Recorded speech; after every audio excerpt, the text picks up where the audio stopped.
Esse é o podcast Cidades Cor-de-Rosa, um programa que discute sobre a desigualdade social e espacial nas cidades. Eu sou César Barros e estarei conversando e desenhando com pessoas das mais diversas formações e atividades. Neste sexto episódio, converso sobre os equívocos do planejamento cicloviário com o cicloativista Daniel Valença, que desenvolve um trabalho permanente em defesa da implantação de estruturas cicloviárias nas cidades. Olá, Daniel, que bom recebê-lo aqui, tudo bem? Tudo bom, César? Obrigado aí pelo convite. Daniel, a gente tem falado muito aqui sobre essa questão da mobilidade, da cidade apartada, de como se dá o planejamento, as políticas públicas. E você, como representante da Amiciclo, eu queria que você explicasse um pouco aqui para a gente o que seria a Amiciclo, para quem está nos assistindo tomar conhecimento, e a partir daí a gente desenvolver uma conversa aqui no que diz respeito à mobilidade e a questão das ciclovias em geral como um todo. A Amiciclo é uma associação de ciclistas, né? A Associação Metropolitana de Ciclistas do Recife. Então ela surge no meio da bicicletada, que é um movimento de ciclistas mundial, né? E que acontece aqui no Recife. E ela tem ainda um pouco essa pegada de movimento, né? Então geralmente as pessoas que fazem movimento têm a associação um pouco como apoio para fazer as suas ações. Então ela é o ponto na bicicletada, que vamos aqui, já que você botou esse círculo aqui, é uma das partes do movimento da bicicleta. Então a gente tem a massa crítica, que é a bicicletada. Então a gente surge com os coletivos de ação de rua, aqui tem o Cicloação. E o outro pilar a gente fica aqui com a Amiciclo. Tem o Bike Anjo também. Mas tudo isso está envolvido a Amiciclo como um todo? Todas as ações elas são independentes? Não, são coisas independentes. A Amiciclo, ela é a associação. Sim, então é a parte onde a gente consegue pleitear com o CNPJ as coisas que a gente consegue somente com o CNPJ. Os outros são atividades que acontecem de forma isolada? De forma isolada, orgânica. Então isso aqui é um movimento que gosta mais de fazer uma pintura de rua, eu gosto de fazer umas ações mais diretas. Né? Aqui a Massa Crítica é um movimento que acontece uma vez na sexta-feira no mês, e o Bike Anjo já é um outro grupo, uma outra ONG. No caso, é um evento mundial, né, que se repete em várias cidades do mundo. Fala um pouquinho da Massa Crítica. A Massa Crítica começou em São Francisco, né, na Califórnia, e depois em 2012.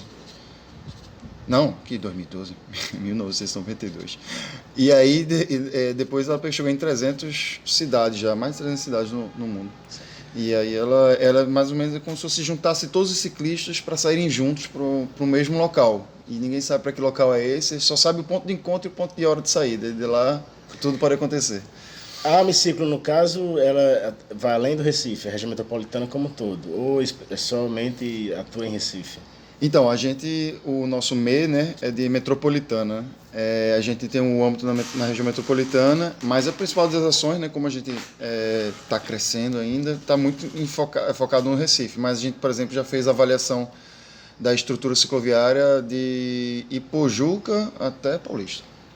A gente tem desenhos de cidades no mundo inteiro, mas que invariavelmente a gente sempre percebe que a matriz vamos dizer, circunscrita, feita a partir de radiais e perimetrais, de certa forma é o que ofertaria a possibilidade de deslocamento mais eficiente, seja pegando a perimetral, se desenvolvendo pelas radiais ou radial com radial, mas assim, essa matriz seria em tese uma matriz que se resolve vários problemas de mobilidade, mas mesmo assim é meio que ignorado, porque a gente vê os planos de mobilidade ignorando a hierarquia de vias de fato, os corredores principais, não atendendo à demanda de uma massa maior de trabalhadores que usam a bicicleta com mais ênfase, e ao mesmo tempo até fazendo planos muitas vezes equivocado.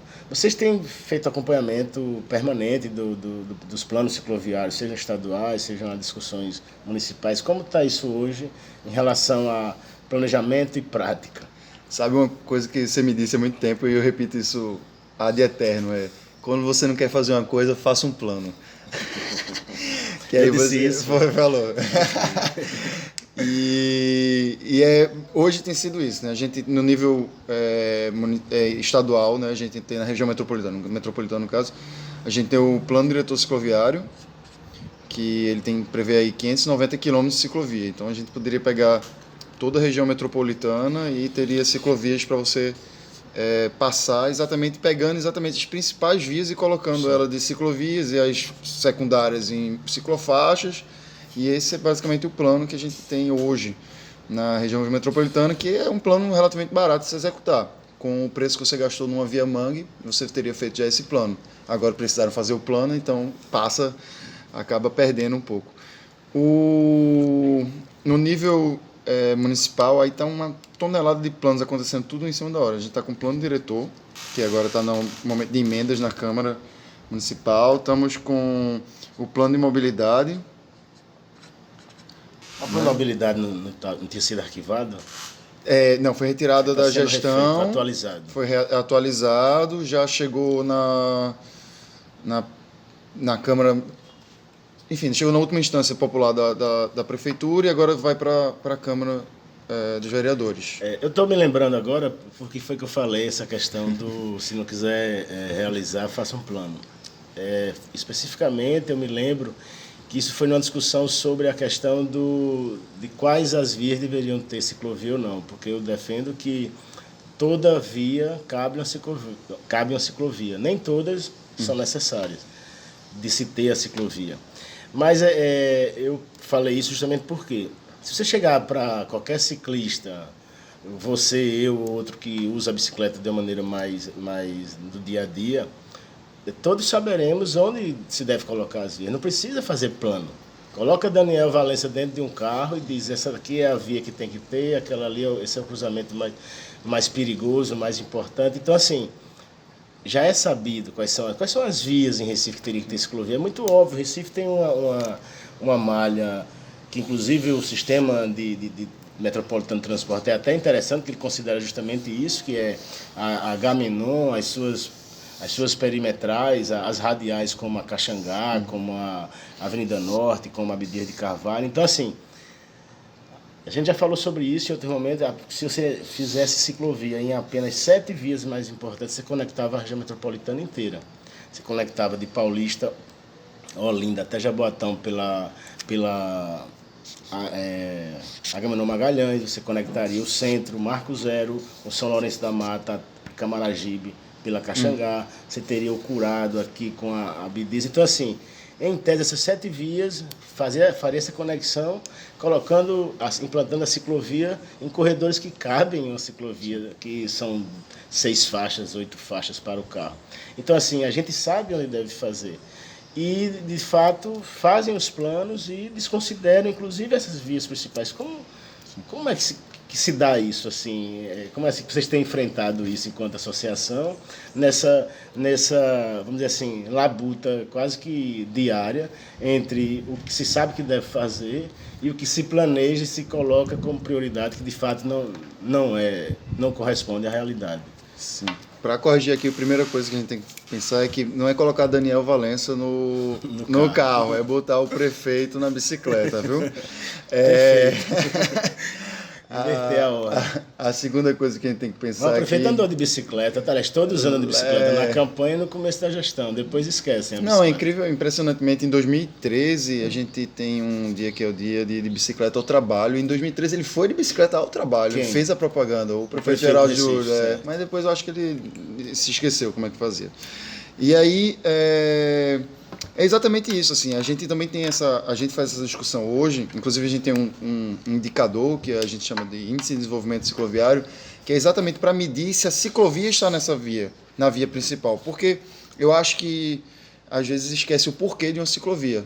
Então a gente hoje discute que é bem claro assim, que uma ciclovia ela serve exatamente para proteger o ciclista do perigo do automotor. Então, se você tem uma velocidade muito alta, né, por exemplo, 60 km ou mais, por hora ou mais, se a gente tem essa velocidade muito alta, é necessário uma ciclovia para proteger o ciclista. E se a gente tem uma via um pouquinho mais devagar, 40 por hora, tudo mais, aí a gente já precisa só de uma ciclofaixa. Ou se o fluxo é muito grande, então a gente vai precisar de ciclovia. Mas acabam se invertendo e colocando as ciclovias nas vias secundárias. Então, essas vias que a gente tem ali, em vez de você, por exemplo, colocar na Estrada de Belém, você coloca na Rua da Coragem. Então, se você... Mas eu se falar uma coisa agora que eu penso muito sobre isso e também vejo que é um empecilho na parte de implantação. Por exemplo, quando se fala deve ser ciclovia, ciclofaixa, ciclorrota, tem várias terminologias. Isso às vezes impede de se fazer uma coisa muito simples, que é pintar uma faixa e dizer aqui é ciclista. Seja o nome que for, chama de ciclovia, ciclofaixa, até apesar de que a gente sabe as diferenças em termos construtivos.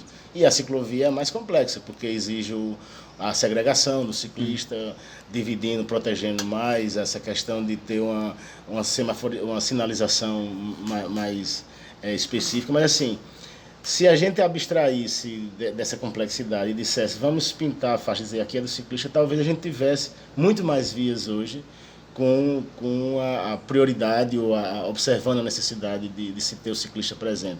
Como se dá no Rio de Janeiro, Buenos Aires, que você tem ciclovia que está numa via de tráfego intenso, de repente ele entra numa praça e está lá a marcação dessa ciclofaixa. Então, assim, se a gente simplificasse mais a exigência, talvez a gente não conseguiria dar um passo mais adiante. Você sabe que uma das coisas que eu fico muito chateado com nessa luta toda que a gente foi fazendo foi que a gente passou de 2013 até 2014, 15, discutindo sobre uma somente via, que era a Padre Lemos, lá em Casa Amarela. É uma via dessa principal lá em Casa Amarela. E a colocação da ciclofaixa lá, até o secretário no meio da reunião dizer, não, mas a gente queria mesmo aumentar a calçada. Eu disse, tá, então aumenta a calçada, porque aumentar a calçada é melhor para o ciclista também. E ficou nessa discussão o tempo todo tal, para descobrir depois, em 2015 somente, que a CTTU disse que não fazia ciclovia, só fazia ciclofaixa.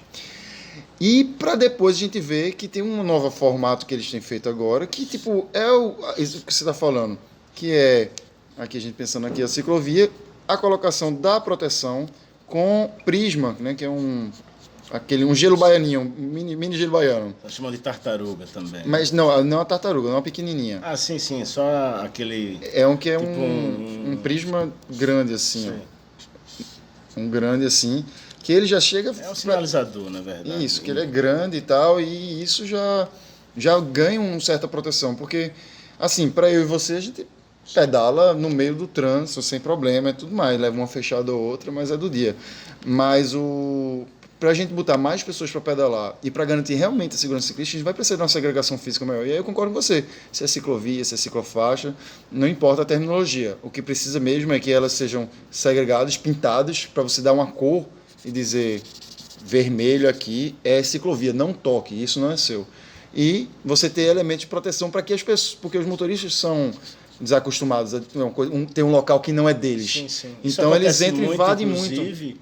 Quando se coloca essas ciclovias temporárias, final de semana, de tal hora a tal hora, e aí confunde tanto o ciclista sem saber que se a hora que ele está ali é a hora exata que é permitido, como o motorista. Sim. Então, no final fica um desrespeito. A gente percebe isso em algumas vias, como na Ponte Buarque Macedo, lá na própria Rui Barbosa, aqui, né? Sim.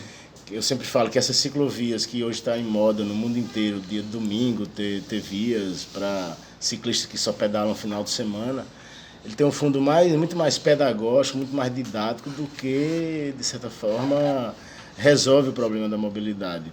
Mas, de certa maneira, as pessoas passam a saber, os motoristas de carro passam a enxergar que existe ciclista e também percebe que ele pode também pedalar. Então, tem essa função, vamos dizer, de educar em termos de que existe os dois modais, mas, ao mesmo tempo, isso não é política de mobilidade.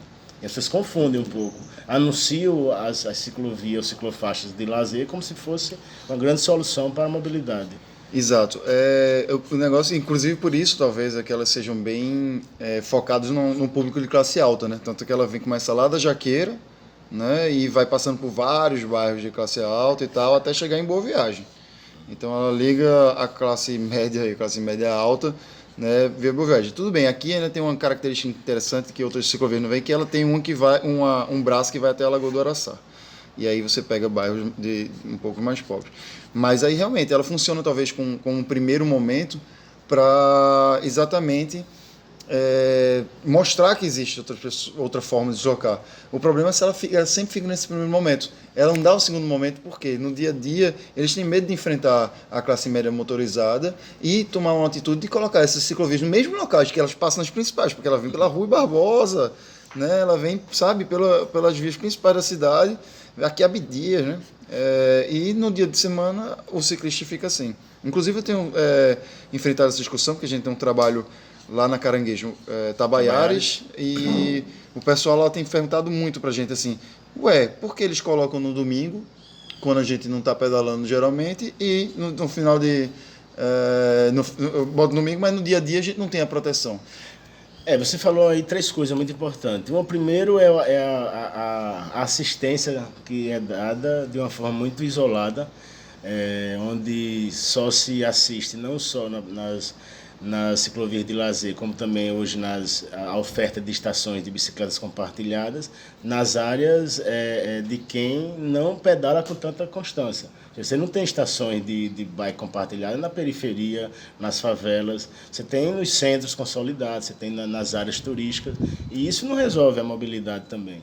Isso é uma questão de atender a um público específico, mas classe alta e não vê a questão de quem realmente anda de bicicleta diariamente. O segundo é colocar as ciclovias onde não precisa e esquecer que tem uma do lado que é totalmente necessária. E o terceiro é a quantidade de ciclovias que vão se anunciando a cada metro que se pinta ou que se executa de ciclovia.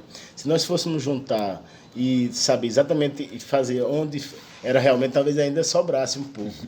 Porque você tem a Avenida Boa Viagem, você tem um pedaço da Rua da Aurora, você tem um pedaço da Estreita, mas nada se conecta. É como se fossem fragmentos que tem um pedaço numa borda, outro pedaço aqui, outro aqui, e eles terminam não conectando. Então, o ciclista, ora está protegido, ora está desprotegido e não tem essa percepção de que é uma ciclovia ou que está sendo protegido de fato como deveria. Nesses planos cicloviários que vocês têm acompanhado, nesses planos diretores ou planos metropolitanos ou locais, como é essa discussão? Como é que fica isso? Isso não é colocado em pauta para se dar outra forma de abordar? A conexão que eles fazem, né, é exatamente onde deu e vou até onde dá. Então, tipo, por exemplo, se a gente pega aqui a Antônio Falcão, cadê no seu mapa aqui? Talvez daqui. Você está sendo muito preciosista. O Antônio Falcão aqui. É só aqui. uma referência. Isso não é nem mapa. Isso é diagrama aqui. A Antônio Falcão, a ciclovia, ela só vem pela General MacArthur, que é o outro nome da Antônio Falcão, e para na metade, exatamente a 4 quadras, chega na Avenida Boa Viagem. E se você vem para o lado de cá, ela acaba aqui e logo aqui tem outra ciclovia que eles botaram na paralela, que é na Arquiteto Luiz Nunes, né, que vem até aqui, até a Lagoa do Araçá. Então, a desconexão das ciclovias é uma coisa que atrapalha. Agora, o que eu vejo é que o prioritário hoje, ao meu ver, é que essa conexão se dê começando pelas principais mesmo. Então, sim, essa via aqui, ela não pode chegar aqui e parar aqui, porque, inclusive, o ciclista que vem nesse ponto aqui, é exatamente quando ele vai enfrentar o maior risco, é continuar numa via que está sagrada. Então, assim, a gente tem a questão do plano, todos os planos trazem isso, né? A questão é que, tipo, o planejamento, hoje percebe que o planejamento é ligado por 2 coisas que a gente tem que ver, e que são prioritárias a atacar para a gente ter uma mobilidade sustentável. A primeira é o orçamento. Se a gente não reserva um pedaço de dinheiro para bicicleta, o carro vai levar todo, porque a galera vai fazer asfalto. Então eles só vão fazer asfalto e vão esquecer de fazer ciclovia. Então se gasta 90 milhões com asfalto e 200 mil com ciclovia. É uma coisa que impressiona o que você está falando, que, por exemplo, se a gente trabalhar essa questão de só pintar o asfalto, já existe a verba da pintura da faixa que se faz para os carros. Então o que é que acontece? Você vê recapeando toda uma via e repintando, quando se percebe, não tem ciclovia. De novo, não tem ciclofaixa. Isso, o recurso existe. Essa é uma coisa que todo mundo tem que entender. Todo mundo que está lutando aí pela mobilidade a pé, que está lutando pelo transporte coletivo, isso não ficou coletivo, que está lutando pela bicicleta, certo? Tem recurso para todo mundo aqui. Isso aqui é só amor, todo mundo tem. Né? A questão é o que acontece e permeia na verdade, nossa sociedade brasileira como um todo. A questão é que essas pessoas que usam esses modos de transporte não são a prioridade. A prioridade é quem está nesse outro aqui. E isso acontece em qualquer outra política pública. Então, se você vai ver, por exemplo, na questão de imposto, que paga percentualmente mais imposto, inclusive é a bicicleta em comparação ao carro, ou seja, é o alimento em comparação a algo mais caro e supérfluo, né? Então, quando a gente chega na questão tributária, né, na questão de, por exemplo, agora da Previdência, que é uma questão que está em foco, vai se tirar mais de pobre do que de rico. Então, toda a nossa... a minoria impondo que a maioria deveria ter e, de fato, não tem. Exato. E a minoria, quando a gente fala minoria, é minoria social e não a minoria em quantidade. Porque essa galera aqui, ó, na verdade. Essa galera aqui dá muito mais do que... Aqui no Recife, né, dá tipo 83% das pessoas, no mínimo, que se deslocam nesses meios de transporte. Mais ainda, porque isso é quando a gente desconsidera o pedestre, porque aí o pedestre considera quem entrou aqui.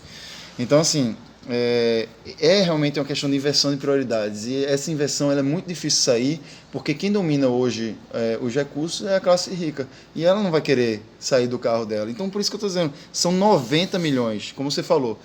Só para dar um exemplo, fazer um cálculo que eu adorava, que é o seguinte: para fazer a Via Mangue, né, que são 8 quilômetros de via, somente para carro, tem a ciclovia ali que não leva nada. A Via Mangue ligando a Zona Sul com o centro. Isso, ela liga, na verdade, o Shopping Rio Mar, né, que é do empreendimento do JCPM, o JCPM, que é pertinho, ao Le Parque, que é outro empreendimento do JCPM. Então, na verdade, era uma via de 500 milhões que conecta empreendimentos do JCPM, né, custou que teve 8 quilômetros. O plano diretor cicloviário que eu estava falando, ele custa para fazer 340 milhões, região metropolitana inteira, um total de 590 quilômetros de ciclovias. Ou seja, com a sobra desse dinheiro, eu fiz um cálculo, dá para a gente fazer e doar 400 mil bicicletas com a sobra de fazer o plano diretor cicloviário com o dinheiro da Via Mangue. Então, o que a gente precisa é uma prioridade. É absurdo, 400 mil bicicletas, imagina 400 mil bicicletas em uma ciclovia em todas as vias principais da cidade. Agora, a gente precisa realmente de uma mudança. Esse dinheiro daqui, que é 90 milhões por ano, é 15 milhões com o amarelinho. Então, você tem 15 milhões para pagar pessoas para avisar para o motorista sair do WhatsApp para ele poder prestar atenção no semáforo de trânsito que já abriu. Realmente o que está precisando é de inverter as prioridades em todas as temáticas, e a mobilidade nessa questão cicloviária percebe-se que isso é bem mais importante. Ok, Daniel, foi um prazerzão ter você aqui conosco e espero que a gente em breve esteja conversando novamente sobre cicloativismo, mobilidade e a importância de tudo isso em qualquer cidade e região metropolitana. Obrigado também, César. Muito bom sempre conversar sobre isso.